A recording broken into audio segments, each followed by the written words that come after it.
Film की शुरुआत होती है ताइजू से, एक ऐसा बंदा जो नॉर्मल लाइफ नहीं जीता, जिंदगी को आर्मी रूल से भी ज्यादा स्ट्रिक्ट तरीके से जीता है। सुबह उठते ही बिल्कुल एक 135 कैलोरी का नाश्ता, घर में हर चीज मिलीमीटर की दूरी पर अपनी सही जगह, और तो और अपने सूट से छोटे छोटे रोए तक निकालता है। हाँ भाई, इतना ज्यादा परफेक्शन। अब सोचो, लोगों के लिए ये पागलपन होगा, पर ताइजू के लिए ये उसकी सुपर पावर है, क्योंकि इसी पागलपन ने उसे पहुंचाया है साउथ कोरिया की सबसे बड़ी सिक्योरिटी एजेंसी NIS में टॉप एजेंट की कुर्सी तक। लेकिन भाई, एक चीज से उसे नफरत है, दिल से नफरत, जानवरों से। अब सीन देखो, ताइजू लिफ्ट में खड़ा है, एक बंदा और उसका कुत्ता भी साथ में। अचानक वो कुत्ता करता है एकदम स्नाइपर अटैक, सीधा ताइजू के मुंह पर पेशाब, और मालिक माफी मांगते मांगते वही गंदगी उसके पूरे चेहरे पर फैला देता है। भाई, उस टाइम उसकी आत्मा तक गुस्से में जल उठी होगी। खैर, ऑफिस पहुंचा तो थोड़ा मूड ठीक हुआ, क्योंकि कोलिग्स ने पहले ही प्रमोशन की बधाई दे दी थी। फिर अचानक इमरजेंसी मीटिंग बुलाई जाती है, और यहाँ ट्विस्ट आता है। सबको बताया जाता है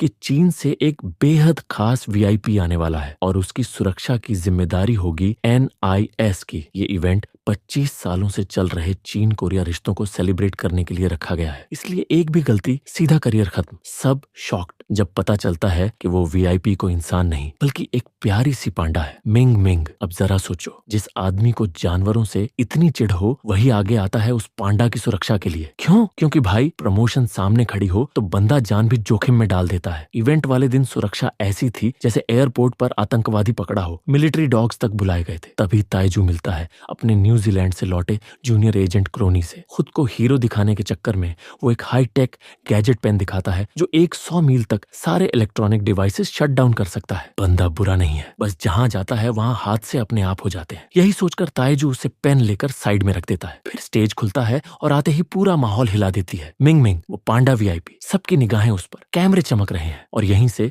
कहानी एक ऐसी दिशा में मुड़ने वाली है जिसकी किसी ने कल्पना भी नहीं की थी। लेकिन तभी सब कुछ उल्टा पड़ गया। कुछ नकाबपोश गुंडे वहां धावा बोल देते हैं। उनके पास थे स्मोक बॉम्ब्स, और बिना देर किए उन्होंने सीधे स्टेज पर धमाका कर दिया। पूरा माहौल अफरा तफरी में बदल गया। लोग चीखते हुए भागने लगे, और VIP भी डर कर फौरन वहां से निकल गई। इसे देखते ही ताइजू ने गोल्फ कार्ट उठाई और पीछा करना शुरू कर दिया। पीछे पीछे ताइजू भी उसी रफ्तार में दौड़ा। लेकिन तभी गुंडों ने बिंग बिंग को ट्रैंकुलाइजर डार्ट मारकर बेहोश किया और कार में उठा लिया। ताइजू ने पूरी जान लगा दी उन्हें रोकने में, लेकिन जवाब में गुंडों ने उसके सामने एक और स्मोक बॉम्ब फेंका। धुआं फैला और वो चकमा देकर निकल भागे। इसी बीच उससे पहले कि ताइजू उनका पीछा जारी रखता, उसका जूनियर क्रोनी अपने गोल्फ कार्ट से पूरे स्पीड में उसे टक्कर मार देता है। ताइजू जमीन पर गिरता है, उसका सिर जोर से रोड पर लगता है। उसकी आंखों के सामने एक मिलिट्री डॉग आता दिखता है, और वो कुत्ता बोलता है, इमरजेंसी सिचुएशन में तू सो रहा है? पूरा डिपार्टमेंट तो हम डॉग्स की बदौलत चल रहा है, और तू हीरो बनने आया है? जब ताइजू को होश आता है, वो खुद को अपने ही घर में पाता है, लेकिन इस बार उसके गले में डॉग कॉलर बंधा हुआ होता है। उसे पता चलता है कि NIS ने ऑफिशियल स्टेटमेंट निकाली है कि कल जो हुआ वो बस एक ट्रेनिंग एक्सरसाइज थी, ताकि असली इवेंट में कुछ दिक्कत ना हो। पर सच्चाई ये थी, ये बस किडनैपिंग को छुपाने का तरीका था। ताइजू जब ऑफिस जाने को घर से निकलता है, लिफ्ट में फिर वही कुत्ता मिलता है जिसने पहले उस पर पेशाब किया था। लेकिन आज ताइजू को कुत्ते की बात सच में समझ आने लगती है। कुत्ता खुद से बड़बड़ाता है, अगर आज फिर मौका मिल जाए ना तो मजा ही आ जाए। और यहाँ हम समझ जाते हैं कि अब कहानी एक नए मोड़ पर मुड़ेगी। इसी के मुंह पे हल्का हो जाऊं। भाई, हल्का क्या होना था, बेचारा तो ऑलमोस्ट शॉक में चला गया। सीधा दौड़ते हुए दुकान पहुंचा, सोचा खाना खा लूं, 2 दिन से टेंशन में हूं, और थोड़ी दवाइयां भी ले ली। लगा शायद बुखार है, लेकिन असली फीवर तो तब आया जब पालतू जानवरों के सेक्शन में एक चूहे ने सामने आकर बोला, अंकल मुझे खरीद लो, मैं 500 रुपए ऑफ में हूँ। और बगल वाला दूसरा चूहा कह रहा था, इसे छोड़ो, मैं लग्जरी मॉडल हूँ, EMI पर भी मिल जाऊंगा। बस भाई, ताइजू टर्बो मोड में भागा वहां से। ऑफिस पहुंचा तो फिश टैंक में मछलियां उसकी तरफ देखकर हंस रही थी, जैसे नेटफ्लिक्स पर रोस्ट सेशन चल रहा हो। कल तक तो प्रमोशन के सपने देख रहा था, आज नौकरी जाएगी भाई, गुस्से में चिल्ला दिया। बीरे की तैरो तैरो अपनाते रुपए। अब पूरा ऑफिस फ्रीज। सब उसे ऐसे घूर रहे थे जैसे पेपर में प्लस माइनस उल्टा लिख दिया हो। दबे दबे अंदाज में बॉस से पूछा, सर क्या मैं फायर हो रहा हूँ? बॉस, तू हमारे बेस्ट एजेंट में से एक है, फायरिंग की बात कौन कर रहा है? पीछे से मछली बोलती, बेस्ट एजेंट कॉमेडी एजेंट लगता है। डायरेक्टर ने भी समझा सिर पर लगी चोट ने ऐसा लक्षण दिया है, और सीधे छुट्टी फिक्स कर दी।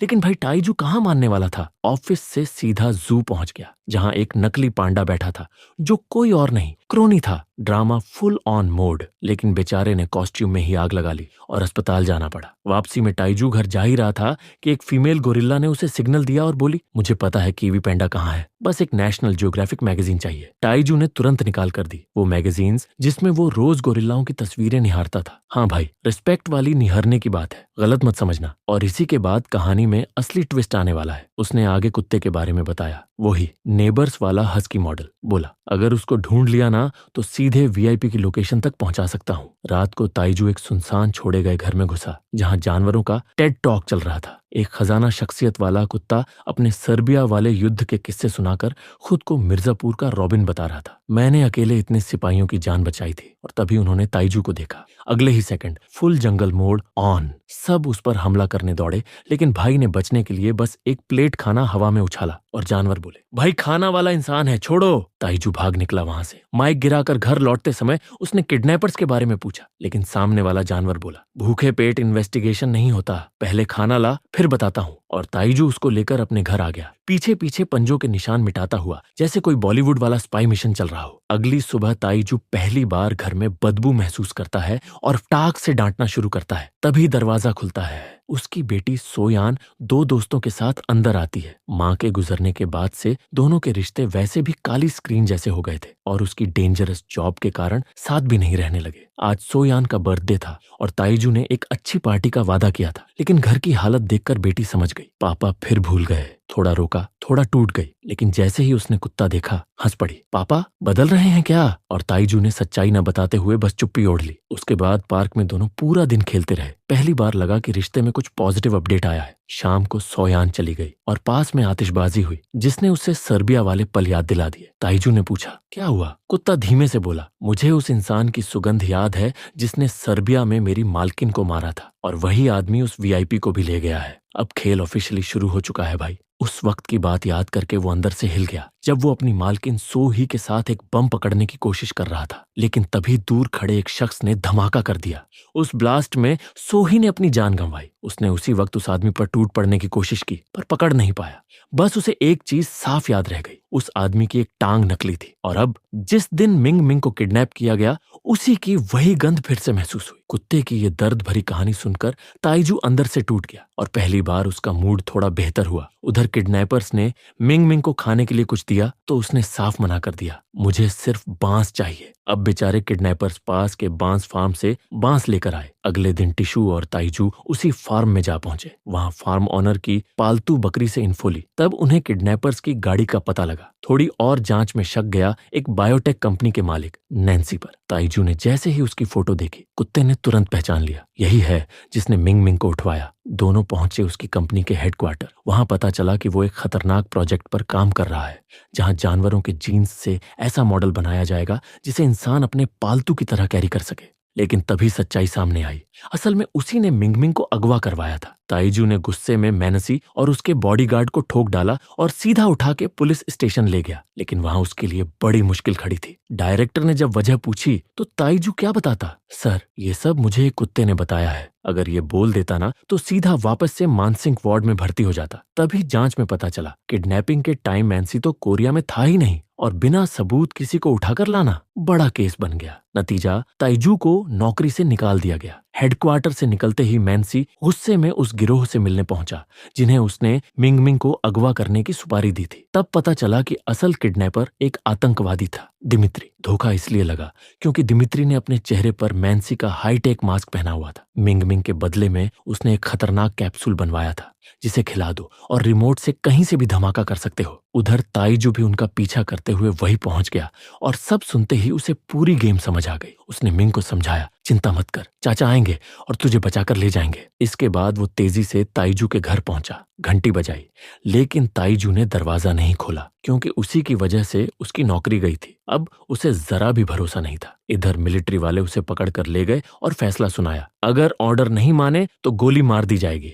दूसरी तरफ जब सियो यान वापस आई तो उसे पता चला कि ताइजू ने उसे छोड़ दिया है। बेटी को दुखी देखकर ताइजू टूटा नहीं बल्कि और मजबूत हुआ और फैसला लिया, अब चाहे जान चली जाए लेकिन मिंग मिंग को बचाऊंगा। वो मिलिट्री के डॉग शेल्टर में घुसा और आइजू की जान बचाई। आइजू उसे उस गोदाम में लेकर गया जहां मिंग मिंग को कैद करके रखा गया था। वहां उन्हें क्रोनी भी मिला जो जॉगिंग करते हुए रास्ता भटक गया था। क्या कमाल का टाइमिंग होता है इसकी हमेशा। लेकिन ताइजू ने उसे साफ कह दिया, तू बाहर ही रह। अंदर आया और कुछ फोड़ा तो पहले मिंग जाएगी या तू, पता नहीं। फिर दोनों चुपके से अंदर घुसे। ताइजू ने इलेक्ट्रिक गन उठाई और सैकड़ों आतंकवादियों को चट कर दिया। दिमित्री और उसके बीच जबरदस्त भिड़ंत हुई। दिमित्री उसे मारने ही वाला था लेकिन उसी वक्त आइजू ने एंट्री मारी और उसकी जान बचाई। दोनों मिंग को लेकर गोदाम से भागे, पहाड़ी पर चढ़े और ऊपर रखे हुए तेल के बैरल लुढ़का दिए जिससे आतंकियों में हड़कंप मच गया। और वही बैरल आतंकियों की तरफ उठेलते वक्त क्रोनी भी उसके साथ नीचे जा गिरा। वो तीनों पूरी रात भागते भागते एक हाईवे पर पहुंचे। मौका देखते ही बस में चढ़ गए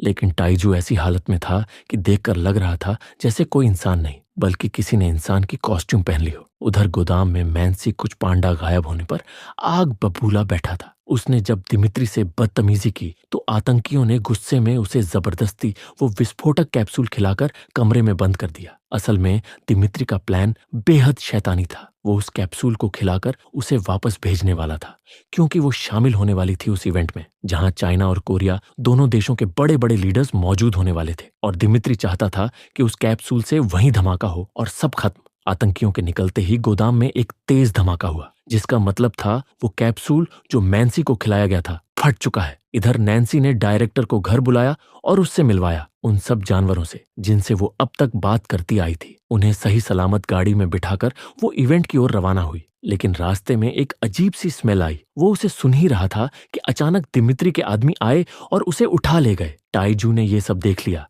पर रोक ना पाया। घर लौटकर उसने तोतेसी को ढूंढने को कहा लेकिन इस बार प्लान और भी खतरनाक था। दिमित्री ने मिलिट्री डॉग्स को भी वो विस्फोटक कैप्सूल खिला दिया क्योंकि वो भी उस इवेंट में मौजूद होने वाले थे। यानी अब वो डॉग्स एक चलते फिरते बम थे। इवेंट शुरू हुआ। दोनों देशों के लीडर्स मंच पर मिले। जैसे ही परफॉर्मेंस के लिए वो स्टेज पर आई, दिमित्री ने अपने फोन पर काउंटडाउन शुरू कर दिया। कुत्तों को छोड़ दिया गया और पूरा हॉल अफरा तफरी में डूब गया। दरवाजे बाहर से बंद। अब सब अंदर फंसे हुए। काउंटडाउन खत्म होने से कुछ सेकंड पहले वो दौड़कर के पैन के बटन पर पहुंचा और उसे दबा दिया। सारे इलेक्ट्रॉनिक डिवाइस बंद हो गए और कुत्तों के पेट में मौजूद सारे कैप्सूल वहीं डिफ्यूज हो गए। दिमित्री भागने लगा मगर पीछा किया गया। लड़ाई में वो बुरी तरह घायल हुआ। जैसे ही वो उसे मारने वाला था, ताइजू बीच में कूद पड़ा और गोली ताइजू को लग गई। अगली सुबह जब वो अस्पताल में जागा तो खुद को एनिमल हॉस्पिटल में पाया। वो मिलने आया लेकिन अगले ही पल पता चला कि वो मर चुका है। बाप बेटी गले लगकर रोने लगे। तभी डॉक्टर आया और बोला वो मरा नहीं है, वो बस सो रहा है। और आखिरी सीन में उसकी वीरता के लिए उसे डायरेक्टर की तरफ से एक मेडल देकर सम्मानित किया जाता है। और अगर ये कहानी तुम्हें भी लगा गई ना सीधा दिल पर, तो याद रखना भाई, ऐसे वीडियो रोज नहीं आते। जिस डेडिकेशन से उस डॉग ने अपनी जान दांव पर लगा दी, वैसी ही मेहनत से ये वीडियो बनाई गई है। तो अगर एक सेकंड भी लगा कि ये डिजर्विंग थी तो अभी के अभी लाइक ठोको, शेयर करो उन लोगों के साथ जिन्हें सच्ची वीरता देखनी चाहिए, और सब्सक्राइब करो क्योंकि जो आने वाला है ना वो इससे भी बड़ा ब्लास्ट होगा। मिलते हैं अगली वीडियो में।